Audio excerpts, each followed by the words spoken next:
everyone, it's Eric Lunarwolf. Yes, I know it's been a while, but I decided to create and share this video of a little offering that I did for the Goddess Hel in form of a painting. And I wanted to have a little bit more discussion throughout the video of why I choose to do offerings in this way and what they mean to me in my practice. So I hope you enjoy, and I will see you in the next video, which I hope to be better at creating more content on this channel. But I appreciate you guys, and thank you so much for watching this video and for following along. Blessed be.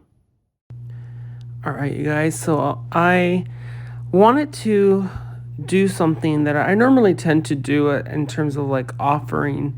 I choose to do art because I feel that it's not something that just happens very quickly. It's something that I need to think about. I need to gather my thoughts in terms of what exactly I want to offer and then to whom. In this case, for the Goddess Hel, I tend to draw a lot of things for her. She never really asks for anything, but I tend to gravitate more towards her aesthetic, and I feel that every time I create a piece for her, it just feels so good in a weird way, even though like the art itself can be seen as more dark, not very like happy, but the process to me is full of happiness. And even though I'm looking at something that is a little bit more morbid or it has to do with death, I find it very peaceful, I guess, in a sense. But I tend to draw more depictions for her than all the other gods that I work with in the Norse pantheon. I think it's just because I gravitate to death in terms of the idea, the concept, the reality, the symbolism. I resonate a lot with it, and especially when I see images of skulls and flowers, the symbolism of life will go on after something has passed, and then the realization that in order for something to begin again, something else must end in terms of cycles. So I find the whole concept, I guess, fascinating. And some of you might know, but I actually have on my stomach a tattoo of a skull with flowers and roses, and the skull is wearing a crown with jewels. And for me, it was very important to have something that represented the goddess Hel, but also represented something of myself.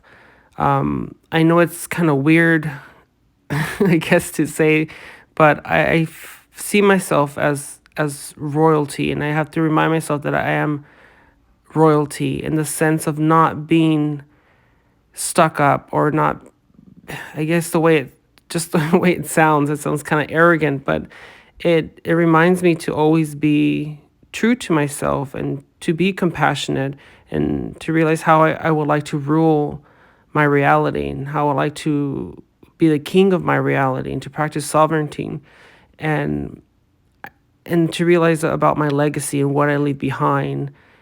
But at the end of the day, I will always have my crown, and that's not something someone can take away from me.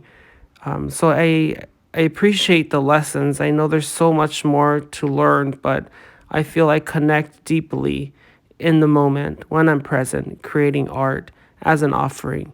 And it's something that I could look at and be able to remember how I felt in that moment, remember what I was trying to invoke, or just to say thank you and appreciation. And it becomes something where, in this case, I create a moment in my room where there used to be nothing, and I have something to look at and appreciate the growth and the connection with divinity, in this case, the Goddess Hel, to honor in the many deaths of myself, the constant change that I go through, leaving pieces of myself behind that no longer serve me, that no longer bring value into my practice in a very respectful and honoring way. And I usually pray for her to take those to do what she will with them. And we all have a lot of things, a lot of trauma, a lot of things that we need to get rid of.